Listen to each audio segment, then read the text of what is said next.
heard I was keeping a secret? You're probably right. Let's go see what I've been up to.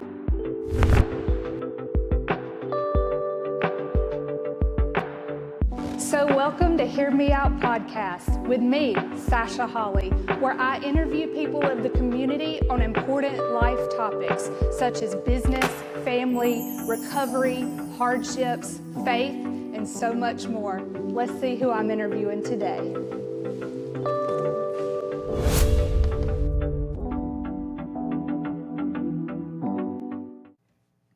Hey everybody, welcome to Hear Me Out podcast with Sasha Holley. I am so excited the day has finally come and I am in the studio with my very first person to interview. And of course, it had to be my wonderful husband, Trey Holley. Me. That guy. That guy. Yeah. So of course, it's been a long time coming, been several months now. This has been laid on my heart for a good while. I don't know really what the delay was other than some self-doubt, but we're here now and we're going to rock and roll. How you feeling, Trey? This is not his jam either. Y'all bear with me. I'm not the camera person. So nervous. I have Tourette's. I pull my hair out. I do all kind of stuff. Y'all see me fidget. You may hear me make noises and move the table. And so if the screen shakes, it's me. He really messing does. With stuff, so. He really does have Tourette's. Y'all probably don't know that. So you're learning something new early in the episode about Trey. But we'll probably have a whole nother episode about our little tweaks and unique things Twitches. About us. Twitches. That's Twitches. it. Yeah. All right. So let's go ahead and get started. And I want to start from the very beginning of our relationship. Okay. I told Trey, I think I want to name each episode. I don't know that I will, but this one will be named. And what we want to discuss is more kind of where we started, where we come from, our backgrounds together, and where we are today and where we're headed. So this episode is going to be called From Hellions to Helpers. That's just kind of showing the change in our life from when we first got together to where we are now. Yep. So let's start from the beginning of our relationship. Let's take a minute or two and you tell everybody how we got together. My version? I think so. I think your version. You know, I'll over-exaggerate a story. So. Oh, yeah. Never let the truth stand in the way of a Good story. good story. But I won't do all like that. Okay. So we were definitely partiers back in the day. I partied with my group and she had her group and we wound up, as odd as it sounds, at a party together one night and at 3 o'clock in the morning in a ditch. We established that we had the same birthday. So that just led into all kind of deep conversations with each other. As deep as you can get when you've been drinking alcohol. Well, hey, different time. But, yeah. You know, in that partying era, there was not a lot of sleep. I mean, it was just as much time as we could spend together out doing what we wanted to do. So a lot of getting to know each other. And at the time when we met, I didn't want a wife. I didn't want kids. I didn't want nothing. And this one already had to. So, You know, when we first got together, it was definitely a friendship-based thing. But it didn't take me long where I was like, I'm going to get that. That's mine. I'm going to be with her. Oh, my goodness. Yeah, we definitely partied a lot. Not proud of it, but it's how we met. It's our story. It's what happened. And I tell people often that I was the mom that I already had 2 children living on my own, providing, doing what I could. And when I didn't have the children, if they were gone to my mom's or just off to a family member's house, it was party time. I was responsible and did what I was supposed to do. I tell Trey from Monday through Friday, you know, I did it like most parents do, but Friday at 5 o'clock, I shut it off and it was party time. It was go as hard as I could until I just couldn't go anymore. It was time for the kids to come home. And that's what kind of like, what is it? Party in the business in the front, party in the back. Like, you were a walking mullet, basically. Yeah. Yeah, I was business mom mode during the week, but the weekend come and it was like, turn the hat around, let's go. Business in the front, party in the back. Yeah, that's mullet. what I was. She was a mullet. I was a walking mullet. Human mullet, guys. I decided to marry a mullet. Y'all never heard that before, I'm sure. Yeah, so we were a little wild to begin with. Yeah. So what type of people were we once we got married? So that was how we met. Once we got married, I didn't change a whole lot. In the beginning, we did. I did not. It was still a little chaotic. We confined more to ourselves when we got married. We didn't have to have such big groups of people to do things, but we still partied a good bit. Yeah. When we first got together. We did. So when did you start moving out of that Hellion phase? I think the first wake-up call for me was probably me deciding to adopt Jordan. Yeah. So knowing going through court and, you know, defects coming to the house to look everything over and do inspections and it was a process. Any kind of blood test, alcohol test, whatever they, you know, knowing I had to do right, you know, that was my first step into starting the change of I agree with that. I got to do something different. It was time to buckle down. Yeah. And do better. Coming from the man who did not want to get married and have children, who decides he's going to not be a Hellion first. Yeah. Yeah. All right, so let's start with the shop. Okay. Give me some background on how it was established and how it got started. So, long story short, professionally, I started mechanicking with your daddy. Yeah. I worked at Mark's Automotive for years, and he passed away. When we decided to sell the shop, the original agreement was I would stay there for a year, and it just didn't work out. I wound up leaving and going to Gary Ledbetter's, who is still to this day my road dog. That's my buddy. Yeah, shout out to Little Gary. Shout out to Little Gary. We like him. But I would get off in the afternoon and come home, and I had a little 2-bay shop in my backyard, and I mean there would just be cars all over the place. I wouldn't know sometimes who they were, where a key was. I may not even have a key. It may or may not even be a wheel on the car sitting in my driveway. You know. Yeah. We done that for a while. Yeah. If you think about it, You did. I mean, we done that for a while. Then it just got to the point with neighbors, and they just got overwhelming to the point where I was doing it two sets of places full time, doing it for Gary during the day. The work never stopped. Yeah. So that's where There we got was into no the conversation. separation. It was a blessing because It people was. were using you and trusted you, but there was no separation. It was, but then that led into mine and your conversations of, you know, at what point do I figure out how to do this full time for myself so that I can focus on taking care of the people that are using me. That's right. So talked to Gary about it, you know, and Gary supported it 100%. He was like, yeah, man, outside of you not being here anymore.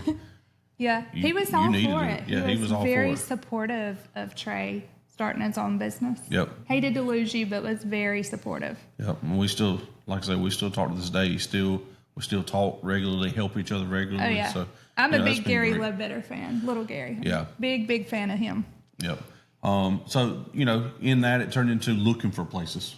So we actually started in Pike County in 2018 at my uncle's personal shop that he had at his house that they opened back in the 80s. Which is where you grew up as a child, aggravating the mess out of everybody, right? Yeah. So I technically started turning wrenches when I was like 10 Yeah. for him. And then the shop's just been closed to the public for years. So when I called him, I was like, hey, you want to rent me the shop? And he was like, yeah. You get to hang out with me again every day? Yeah, let's do that. So Yeah. we done that for a year. Mm-hmm. And then we started looking for places back in Thomaston because 90% of my clientele was out of Thomaston. Yep. We learned pretty quick that where we were at, ordering parts took an extra day to get to you because of the way the mail system was set up, which Yeah, then took a little longer. delayed my progress of a customer needing a car back, getting it back quickly. It was a blessing, but not an ideal location. Right. So that's for where we were in our life. Yeah. Right. So that's how we wound up looking back in Thomaston. And then we found the piece of property we were at. We sat down and come up with a budget and said, all right, this is it. Let's do it. Well, she did. She said, this is it. Let's do it. And I went into full-blown panic mode and tried to talk myself out of it. He did. I'm very, not afraid to jump. I'll drown if I have to, call it failure, dust myself off and go again. I'm not afraid to try something.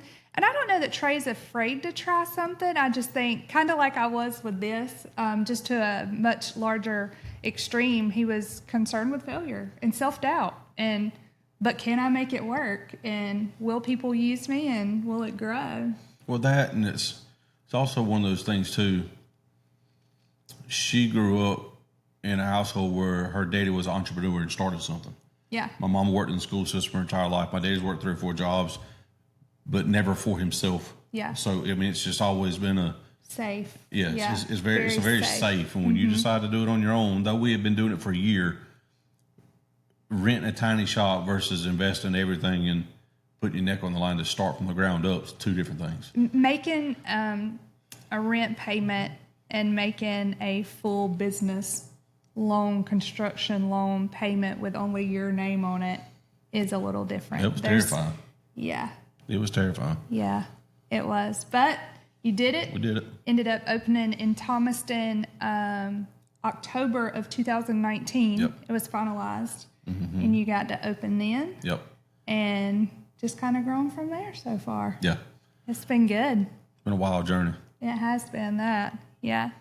All right. So you got the shop open. You're established. You've started. Do you feel like there were any mistakes that you made in the early years, like the first 1 or 2 years of business, trying to figure it out? Do you think there were any mistakes that you're like, man, I should not have done that? I'm very much a believer in it. I won't say I didn't make mistakes, but I don't regret any of the things that happened or wished I'd have done anything different, because everything I've done, I try my best to learn from it. You know, the old saying, you need to learn something new every day. Yeah. You know, I try to solely do that, and then first and foremost, put the customer first. You know, I feel like customer experience and, you know, the feeling they get when they are there to the point where they leave, till they pick the car up, and how the car is afterwards. You know, if their experience isn't right, none of the rest of it matters. That's right. So you know, even when I'd done something wrong or mischarged a customer or whatever, I always, if I caught it, I would always pick up the phone and call them and have a conversation with them. And most of the time I would try to get them to come by, come talk to me. Let me show you what happened. Right. Let me run through it with you. Here's your money back, or don't take it back, and whatever you need to do. I've had customers over the years, I've done that and said, just put on the next one, I'm coming back. And for any man to call you and tell you that they overcharged you, they got to give you money back, it builds some trust in people. Yeah. You know, but I mean, it's honesty. It's what customers deserve. Being transparent has served us well. Yeah.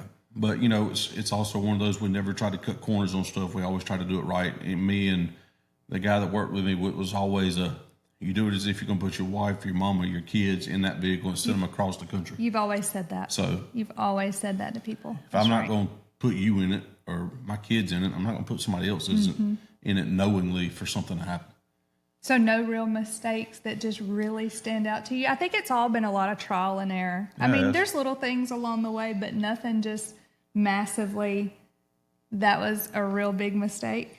When we started off so small, I've always been able to really keep my hands involved in everything. So there wasn't a lot that happened that we didn't get to have a conversation about it as it was going on, or how we were going to handle it, or what needed to be done, or what the best move was, or, you know, because there's times where you do a job and there's that one other thing you run into and you call a customer and they're like, nope, I don't want to do that.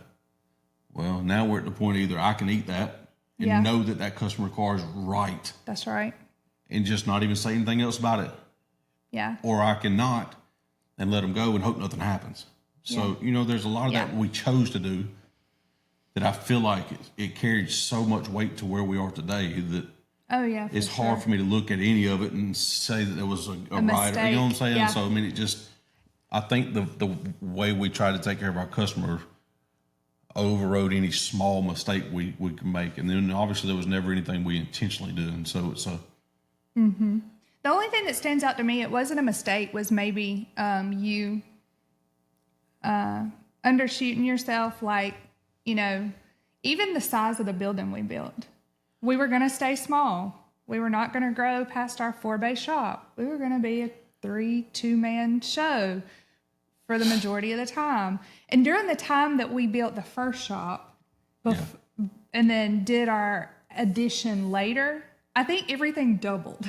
So had we have been smart the first time and built the size of the shops that we have now together, that size the first time, probably would have cost us less, but you don't know what you don't know, you know? So that's not a mistake. It's just, I think Trey never saw himself being any bigger than what's our first shop, 60 by 40? 40 by 80. Okay. I don't know what size our shop is. Yeah. It's a 40 by 80, so that's 3,200 square foot with office space, bathroom, and a break room. So probably 2,800 square foot of usable shop space. I don't think you ever saw yourself getting larger than that. You didn't think that you would be purchasing more land and adding another shop within the first 5 years of your business. No, I didn't. But it's also too, you know, when we first started deciding to build that first shop, I was still very money minded, business minded, as far as I'm going to set a budget and I'm not going $1 over. Not a dollar. Down to the point where when we got to the end, I wasn't done with concrete. Yeah, we didn't finish the first initial build fully out to not go over budget. Right. Yeah. And in that, I had to learn real quick that that's not how that works in business. You can't always live that way, you know, in a budget. Yeah. In that, I wound up, the first week selling the truck I was in because I drove out of the shop and sank a customer's vehicle in the mud. I was like, well, that ain't gonna work. I got to put concrete there. Yeah. You know. I mean, and we made sacrifice to do that, but no mistakes, really. I mean, mistakes, but none worth speaking on that were just massive. Nothing. Yeah. It was a learning curve for me. So as you've grown the business, has it become easier as a business owner and a leader or harder? Let's just compare years 1 and 2, which were unique because year 2 of coming to Thomaston, COVID happened. Mm-hmm. But say the first 2 years when it's just you and one other technician and myself versus now there's 8 of us under the roof. Has it become any easier or harder? No, it's definitely more difficult. Is it? Yeah, it's definitely more difficult because you're talking to somebody who is horrible with the way and style of communication that I've had. And the things I say and the way I say them, I'm very to the point. I'm very stern. I'm very direct, unfiltered. Mean what you say what you mean. Uh-huh. Don't ask him his opinion. Not if you don't want to know an honest answer to it. Lord, don't ask him his opinion. When we first started, you run the office and it was just me and Seth. Yep. Me and Seth have known each other for 35 years. Mm-hmm. He knew what to expect. Even though it was in a business atmosphere, I think he still knew that you were going to be hard to deal with, and he just accepted that. I mean, the man had been dealing with it for 35 years. He'd let it go in one ear and out the other. He's good with that. He shakes you off pretty well. Yeah. He knows he has to, or knew he had to. You know what I'm saying? But I've worked on myself so much, hiring people over the years and learning that I couldn't be that way. Mm-hmm. If there's a mistake, that would probably be my lack of communication in the beginning. Mm-hmm. For sure. I mean, you know what I'm saying? Yeah. But that was so much of the old Hellion of me that I was still working on healing that I had not done yet. I mean, if you didn't like it, just get out. Yeah. Tough. Go on. I mean, even to begin with, you know, a couple of customers, do you want it fixed or not? Oh, you don't? All right, come get your crap. And we can't be that way. But his very short-fused, very short-tempered, don't waste my time, don't ask me if you don't want to know, and then surely don't ask me my opinion, and then go do the opposite. Yeah. That would, like, flip his world upside down. He didn't like that at all. So it's just harder in general now. But it's because you're having to manage so many personalities under one roof. Yes. And you don't do well either with one of the 8 at a time being in a bad mood. Because then you are like trying to sort through their stuff when it's not your place necessarily, but trying to make sure they're good. Right. But people follow your lead too. So when you come in a good mood and you come in gung-ho, ready to go, ready to knock the day out, for the most part, everybody else does too. Even if they were having a crappy morning, they're able to shake it because they take your lead. And I think a couple years ago, you didn't know that. And so you'd come in a bad mood. And by the end of the day, you're like, why is everybody in a bad mood? Well, I mean, look what they're following. Right. You've been in a bad mood. But you weren't ready to accept that then, where you have worked on yourself and understood you have to adjust for situations, for certain customers, for certain personal things going on with our team members inside the business. Right. You've had to adjust to that, which has been hard for you. I think it's easier for me. I have sympathy, empathy for people. Yeah. And I feel them. I feel how people feel. And then I'm like, oh, man, he feels like this today. Let me encourage. And you're like, it don't matter. It's just a Tuesday. Get to work. Nobody cares. Yeah. So. You know, and a lot of that, too, is it's not an excuse, but a lot of it's in my upbringing. You know what I'm saying? I was growing up, it was when I felt like I was an adult, right? Mm-hmm. That's fine, be an adult.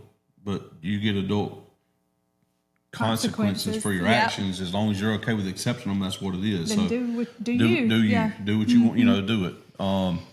You know, so I'm big on responsibility. I'm big on accountability. So when I felt like something would happen and somebody didn't take accountability for it, I'm flying off the handle for no reason. You sure do. So did. Yeah. I'm learning to own up to that by the day. You know, I was always I'm not saying I'm sorry. Yeah. It's not. I'm not doing it. Words don't mean anything if you're not going to turn around and change whatever it is you're doing. So I'd much rather you say I'm going to fix it and make an adjustment than to tell me you're sorry and go back and do the same thing again. So yeah, my mindset change has helped. I feel like even the work environment now. I mean, down to all my guys come in, they hug each other every morning. They check on each other from the night before, and before they leave every day, everybody gives each other a hug and tells them they love them. But you got a bunch of grown men every day telling each other they love them before you know, love you, buddy. Yeah. Call me if you need me, you know. But we all talk all the time. It's more family than it is employees. Oh yeah, for sure. You know what I'm saying? It's just not. It's not what you would expect. We in do a have a mechanical real shop. we have a real close group of people. So. All right. So, at what age do you think you knowingly started to mature and do business differently? Or you don't have to say age. So you've been open for 7 years now total. Yes. What year recently, several years ago, do you think you matured some and started doing stuff a little different? I'd say it's probably been in the last 2 or 3 years. Yeah. But it's just my self-healing. Me learning to grow has allowed me to guide my guys and help them grow in their personal life too, because we have a relationship with our guys outside of work. So when things are not okay or they have something going on and they need help with something, or we know about it, we're involved with it, and we try to help with it, and it just changed the whole dynamic of everything we do. So it's been, you know what I'm saying? But it's in the last 2 or 3 years. And even down to us really getting in church, and then the next thing you know, looking over and we have a row the of majority of our guys are there with us. And, you know, it's all of it starts changing. It does. But I think it started with me as trying a to work leader, on healing. it starts with, So it does. For sure. I agree with that. I agree. It's been the past 2 or 3 years. And you've been open. You're a creature of habit. Bad. And when something 80% to 100% works, you're set on it. Let's just do it. Right. And 2-3 years ago, I hit you with, let's go 4 days a week. Right. And it was because I read statistics of how much happier people were in another country that, for the most part, did 4-day work weeks. Like that was like their legal work week. And so I read this article and read the statistics on it and went to work one day. I didn't even tell you before work, I don't think. I think I showed up at work, said I read this article. I think we should go to 4-day work weeks. And I think to begin with, you thought I was nuts. And you were like, how do we do that? You accepted it. We implemented it. Our guys agreed to it, and they love it. Yeah, I mean, I remember pulling them in the office and giving them a rundown on what we thought we might want to do, and they looked at us like we were crazy at first. And they're like, how are we going to do that? Because it took some adjusting. You know what I'm saying? There was some sacrifice in there from them, too, to make it happen. That's right. Having to come in earlier. Their personal life was affected by it. You know, there was some rearranging that had to be done. That's right. Somebody's going to have to take your kid to school or to the bus or whatever because we'll already be at work. Mm-hmm. But it freed up. Well, me and my guys have 3-day work weekends every week now. You know what I'm saying? Friday, Saturday, Sunday. They're Not off. work weekends, but yeah. 3-day weekends. Yeah. Yes. Yeah, and that's part of your maturing too, is being able to say, what's the worst thing that happens? Let's try it. You know, worst case scenario, you go back to 5 days. Right. And once I kind of got you to be more open to stuff like that, I was like, oh yeah, this guy's graduating over here. He's moving on up, getting more mature. I like it. All right, so where do you see your business in the next 5 years? What will your business look like? That's a good question. You know, in the last year or two, I've really been okay with when it's time to hire somebody else, hiring somebody else. Even when you're like, are you sure? And I'm like, yes, we're busy enough. I've got customers not happy because it's taking too long his time. Let's hire somebody else. I'm not real good about translating you what I want. I tell you I want an A-Tech. Next thing you know, I hire D, who's right out of high school. Yeah. But it worked. My head, Smart my heart move. in that moment told me D was who I needed to hire. Yep, smart move. So we hired a young guy right out of high school, and he's been a blessing. He's showed up and showed out. Him. You know what I'm saying? I wouldn't trade him. You know, so I don't. Depends on what the town needs from us as to what we grow into. That's good. If in our town, the generation of technicians is technically older. Yeah. There's an age gap. There's a major age gap. Our guys, and you're the oldest. Yeah. You're 39. Seth's the oldest now. Seth's 40. Seth's 40. Seth is 40. Sorry. Yep. Error on my part. But you're not far behind him. You're 39. Yep. We've got Rusty in his mid-30s. Yep. And then Dylan and Jordan in their 20s. And Dee, who just turned 19. Yep. So we have a really young group of guys, and I love to see it. But like you're saying, typically other facilities and shops, I would say their average age is probably in the 50s. And I say average age because you're going to have some that are older, and then you're going to have a few that are younger. Right. And I have not sat down and done the average age, but I mean, we're probably in the high 20s is what you would do as an average, you know what I mean? And with that being said, yeah, it just depends on what the community needs in 5 years. Right. If some of these guys end up retiring, Right. Selling out, closing, handing over to another younger generation, so then we have another, I'll call it us, open up. Right. Yeah. Which is possible, and I'm okay with that. Oh, you know, we yeah. have another new gentleman in town who's more of our age. Yeah, that's true. You know, so that's good. And I love to see it. Yeah. That excites me. It's weird. I'm very much I'm not in competition with anybody guy. Yeah. So I don't. Which is part of healing. Right. Very much. I don't have a problem with it. I want people in town. I want people to have jobs. I want there to be. Yep. There's Growth. so much to learn Yep. every day in this field. And there's so much advancement that I don't think people truly understand anymore what it is to have a car. No. And the upkeep and the modules and the computer and the software and the programming and the communication in them and all the things that, you know, I say it often. There's over 30,000 people in our county alone. You could never service or provide service for those.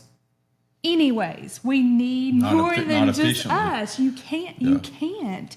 And so having several places is great. Mm-hmm. But yeah, maybe Jordan will take it over, maybe not. Who knows? We haven't really sat on a succession plan together. I was just curious what you saw in the next 5 years. I've talked to Jordan about it, but Jordan says if I'm not there, he's not there.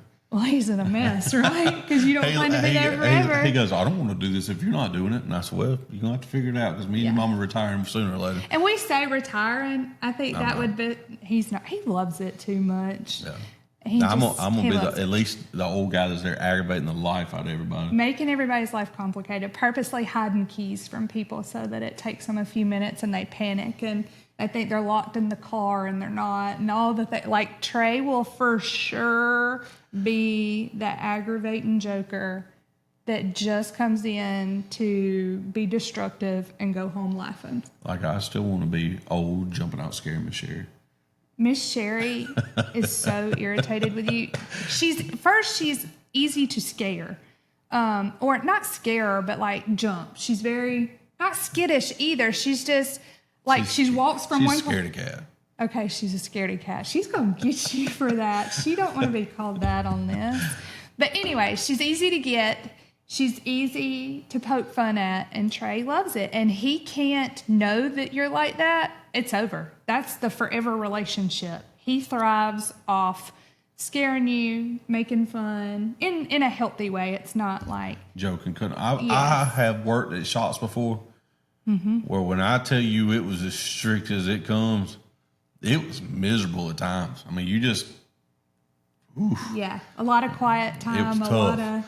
being ignored, yeah. But I don't regret any of that. You know what I'm saying? I feel like part of that is the reason we are the way we are today. And everything's so tight-knit and everybody's joking all the time and cutting up and things get done the way they do. And, you know, my main focus in growth over the next 5 years, with whatever that turns into, would be to at least keep that same work environment. Yeah. So.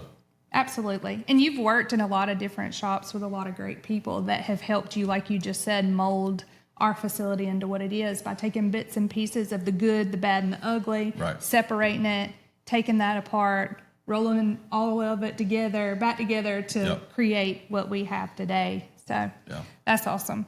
All right. Any advice for new business owners or people in our community that are considering starting their own business? Any golden nugget advice, like sprinkle the goodness on it for them? No matter what industry you're getting into, you have to put the customer first. If you're going into a business for the money, you're going to fail. Mm-hmm. You have to be. What we do is we provide a service to a customer. Yeah. Period. I mean, you know what I'm saying? So, I mean, it's about the customer and their experience that they get first. Mm-hmm. Whatever that is you're doing, that's a make or break it. Yeah. The second part of that would be, before I started, I had a piece of advice to me. I was talking to a good buddy of mine before I started. He's very successful and has done a lot. And I said, all right, man, I think I'm going to take this jump. Pull the trigger. How do I do it? And he said, there ain't no special trick. So what do you mean? He said, go in, put your head down and work. Put your head down and work. I remember just looking at him like, it can't be that simple. That ain't what I was thinking, you know. But was it not true? It was true. I like I told you before, I grew up with a daddy who worked multiple jobs at times and may or may not even be in the country at a job if that's what it took to make sure things were handled. He was a put his head down and work guy. Seeing a man provide for his family, I knew what was expected of me as I got older. Yeah. I knew it. I seen it. So, I mean, it was just like a natural thing for me to figure out how to provide. So working was never an issue. Mm-hmm. There was a lot of times, especially in the beginning, I carried the pride of saying I'll never be outworked. You know what I'm saying? Like, that was a point I was trying to prove. You will not outwork me. You've said it a lot. You will not outwork me. You will not outwork me. And, you know, there's been times where somebody will say something to me and I'm like, listen, come up here. Be here when I'm here. You leave when I'm leave. And then, you know, we can have other life conversations from there. But if you can't do that, you haven't worked the way I work, then you can't compare life to somebody else until you work like that. It'll open a perspective up to you when you've put your head down and you just work. That's right. But I mean, you know. And knowing all the pieces will fall into place after that. Put your head down. Do good work. Be good to people. stay transparent. Don't be sneaky. And you better have God in your life. You better lead your business God first. So I'm just telling you. Listen. It's a make or break it. I've been saved since I was a little kid. Don't get me wrong. But before I decided to open a business, I was in a very dark spot coming out of her daddy passing away. Yeah. In my mind, I was a failure for not making that business work. Yep. Right. But I wasn't in a position spiritually, mentally, physically, none of it. Yep. To handle that business. Not at all. That was in my mind at the time was my biggest failure. I lived in anger with myself. Yep. Some anger with him for passing away and leaving me to figure out how to handle life for y'all, your mama. It was like all the weight carried on my shoulders of trying to figure that out. It sure did. And I wasn't ready. And we were 3 years into marriage. We were only 3 years into marriage when he passed. Yep. And though it was awful, it was now a blessing. Right. As far as not obviously the passing, but where you felt like you were nothing but a failure by agreeing to my mom selling the place to somebody else and you not carrying on the name Mark's Automotive, which actually has been nothing but a blessing. Right. And it's carried us to where we are today. Yep. Yeah. So it's just a lot of that, you know. But keep your head down. Keep your head down and work. Make sure God is at the top of your everyday decisions in the business. And when you do that, take care of people comes natural. Easy. So. Easy peasy after that.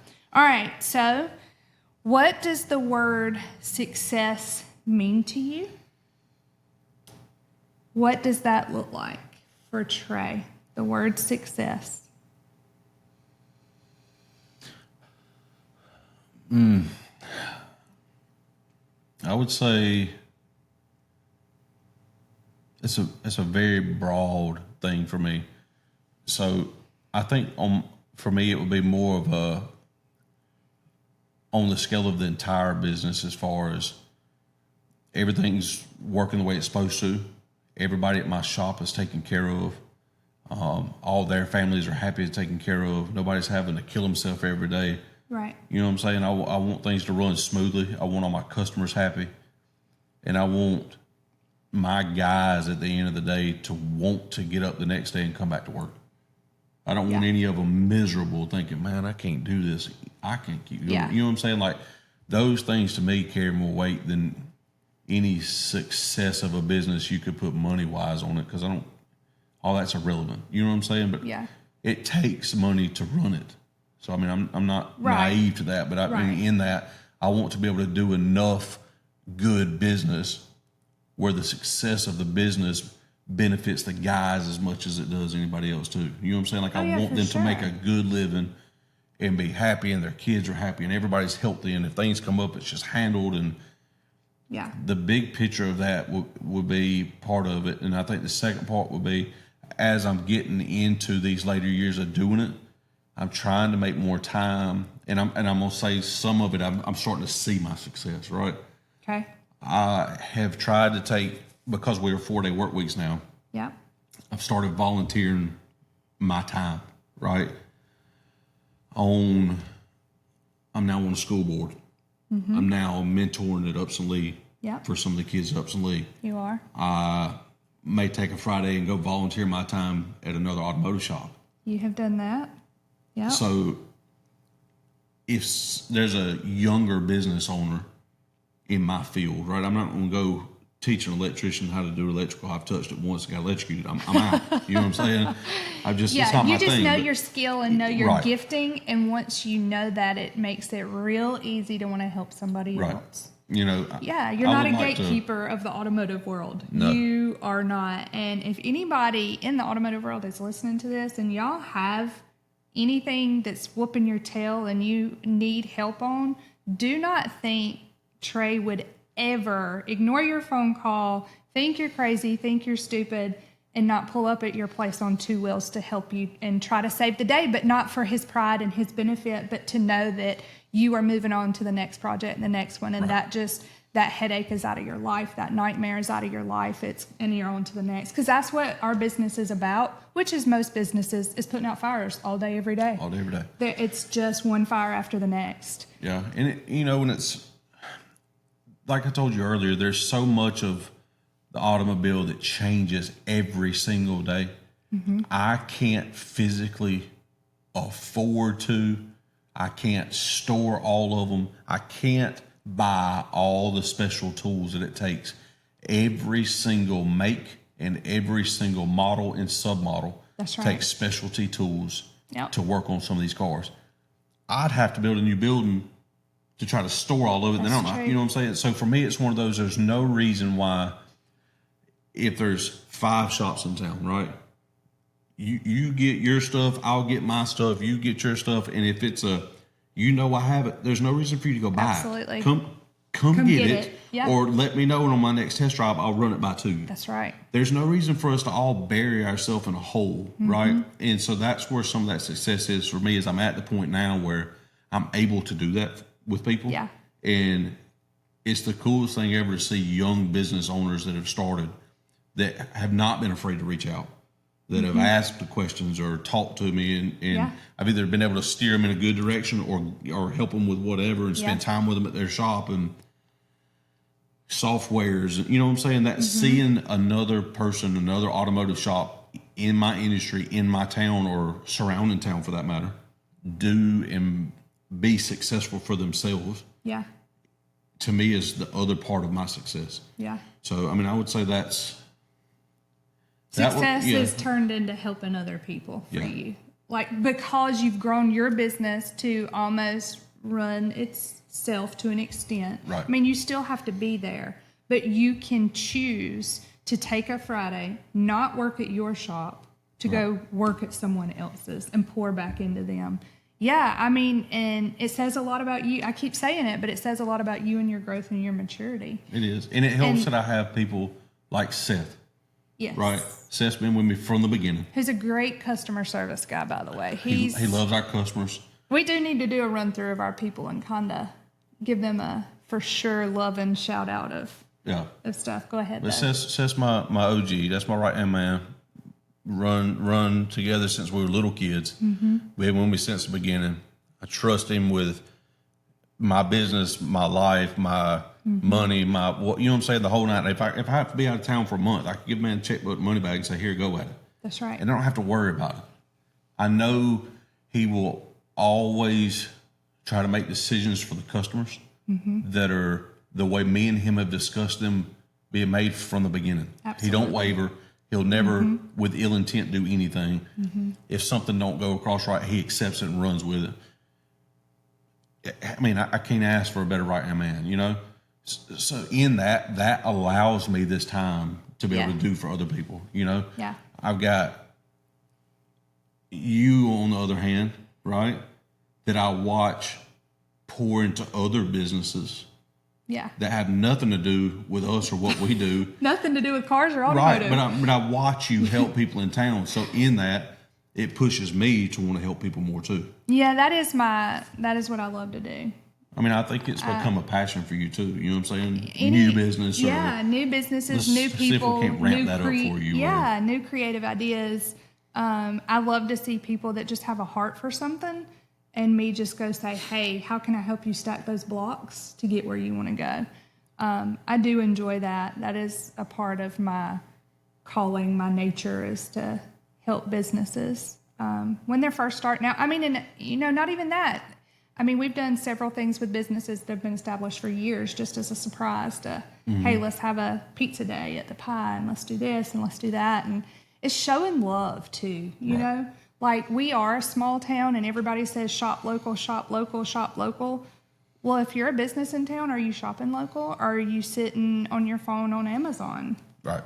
I mean, does that sting a little bit? Because there's probably somebody in our community that you may have to pay 30% more, but you're also helping somebody who is probably going to coach your children at a sport eventually, or be a youth pastor, or just somebody in the community that wants to feed their family just like you want to feed your family. And I'm big on shopping local, supporting local, and helping other businesses, but that's helped you with wanting to do it your way on helping people. Yeah. That was one of those two, right? For me, I genuinely want other people to succeed in their life, in their business, in their whatever.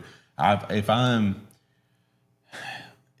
dealing with a company, right, for whatever reason, and see the guy the next day and he's riding, I don't know, say something crazy, but he's riding around in a Lamborghini, I'm not upset about that. Oh my gosh. I'm hyping home. Now I might ask for a ride, but I'm genuinely excited for him. I want him to do good. That's right. I want his kids and his family taken care of. That's right. Want whatever your limit is that you want to push yourself to, I'm all for it. Me too. I don't care if that's the automotive shop down the street, if that's Cody Adams Plumbing. I don't care. I want them to do good. I want absolutely to do people. I want to do business with people who do business with me. Yeah. Right. And I want to push them and help them and see them grow and spread the word to other people about who you use for so and so. This is who I use. I want. It should be that easy. It's not that hard to take care of your neighbors. It's not. It's a choice. Especially in this small town. It's a choice. Right. That's right. Yeah. So that to me is, like I say, all that's in that success word. So it sounds like it's more selfless. Selfless. I can't get selfish. Yeah. Selfless. Selfless than it is selfish. Sure. Really. And that's sweet. I mean, that's a good place to be in life, of knowing that you're just at the point of it's not all about you. It's not all about the dollar signs. It's not all about your things, your belongings, and what you can accumulate, but what you can do for other people. Yeah. And that's kind of where we arrive with being, helpful and helpers. Yeah.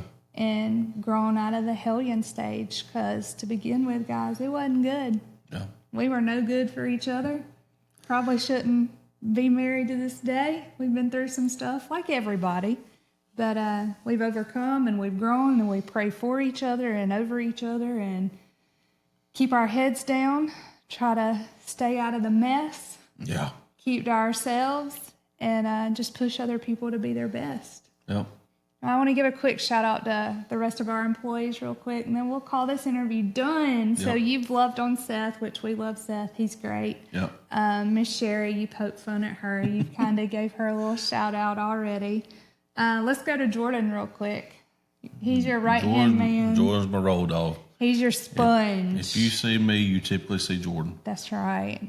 At work, not at work. At the racetrack. I mean, he'd follow you around to the bathroom door to conversate with you if he had something to say, wouldn't he? He does.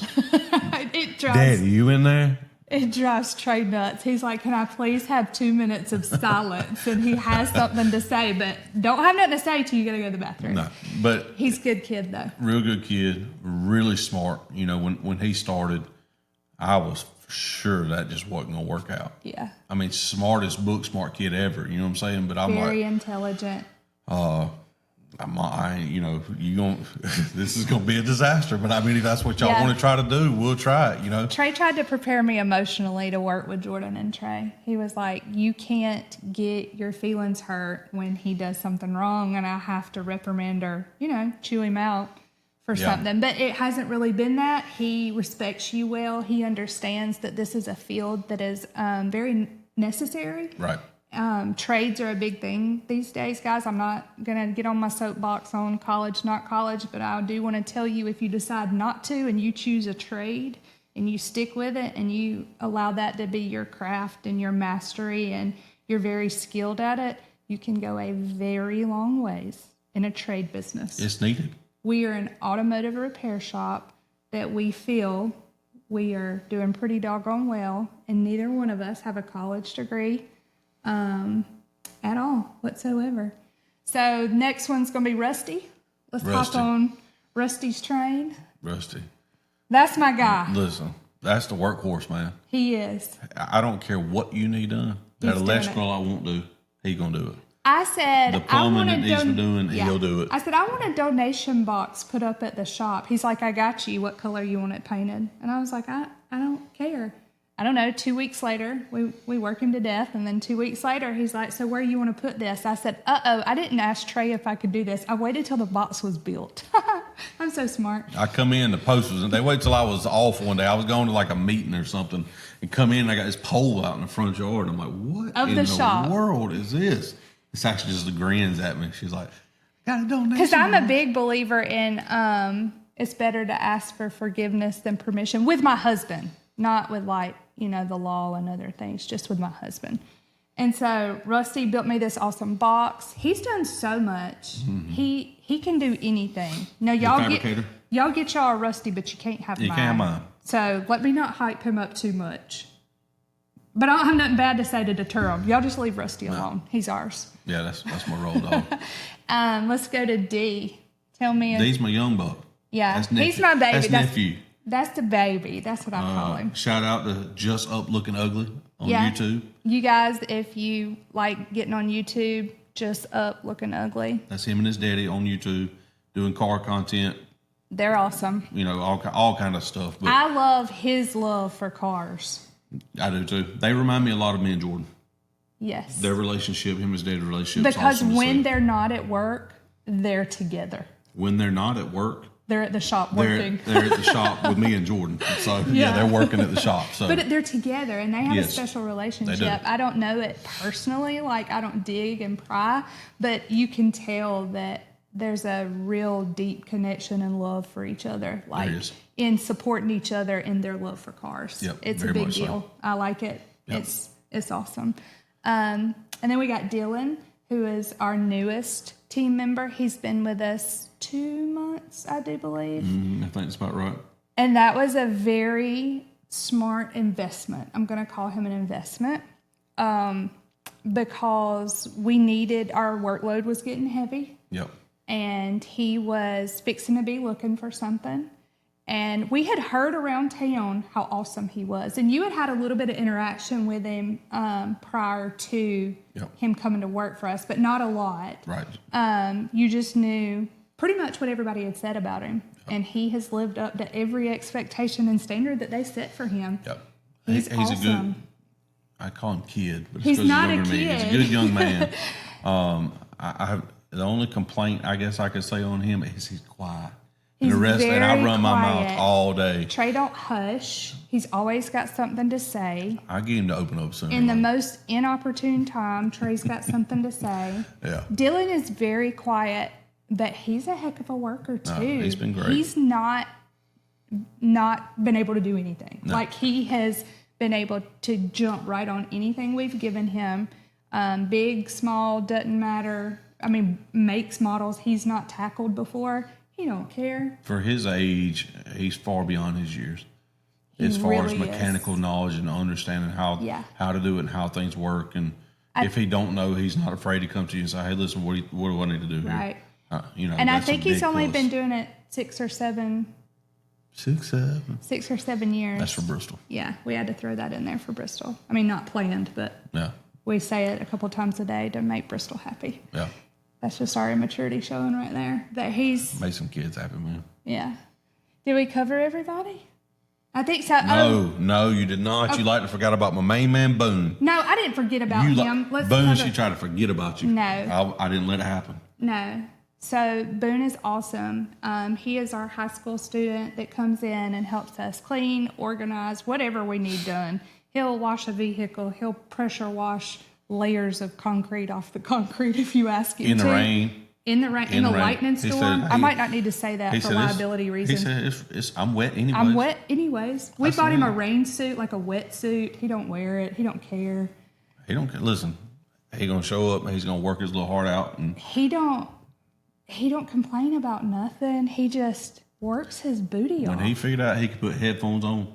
Oh, yeah, he rocks out to his headphones with the pressure washer. Now, I will tell you, I think he goes through probably 10 to 15 gallons of Purple Power a week. I didn't know anybody could ever use that much Purple Power. And every time I turn around, he's needing Purple Power. So we order him 3 5-gallon buckets at a time, and we wheel the cart out to O'Reilly's car and load it up. And I'm like, oh, Boone's running out of purple power. He loves it. But it works. Yeah, Our shop floors have never been. Them things be glistening. It looks like an operating room in them shops. It's white. I'm sparkling, shining white. I thought I was about to redo the floors, and he done redone them himself. I'm still trying to figure it out. He's awesome. Good kid. Really is. Yep. He's we've still been in high blessed. School, so. Yeah, we've been blessed. So I guess that's it. That's our story of Hellion to Helpers. Yep. And this will pretty good little run through. This will be the end of my first full podcast interview with somebody in the community, which just happens to be my biggest supporter over here. I tell him all the time I'm gonna go look for a real job. Till I'm going with her. So if y'all hire one, you got to hire both those. And I'm not a good employee. He's always supported all my adventures, guys. I've drug him through the ringer on ideas and new businesses. And yeah, we'll get to that one day. But he has always supported everything I've ever dreamed of, thought of doing. And I can't thank him enough for always being my road dog and my ride or die and getting me through every day of life, really. Yeah. And I couldn't do the shop without her. So, I mean, it's definitely a team effort all the way around, Yeah. It wouldn't be the same. It's also very weird. Most people, I don't know, that could work with their spouse like we do. We do well for that. We have a 5 or 10 minute spat maybe once every 2 weeks, and that's it. Then I'm like, what you want for lunch? Say what you mean and move on. I'm like, what you want for lunch? Because I ain't mad no more because I'm hungry. All right, guys. You need a Grinch adult box? No, I'm over those. I'm sick of the Grinch socks and dill pickle sauce. We finally got them. We're good. We're done with that. All right, guys. Till next time, thank you for tuning in to Hear Me Out Podcast with Sasha Holley.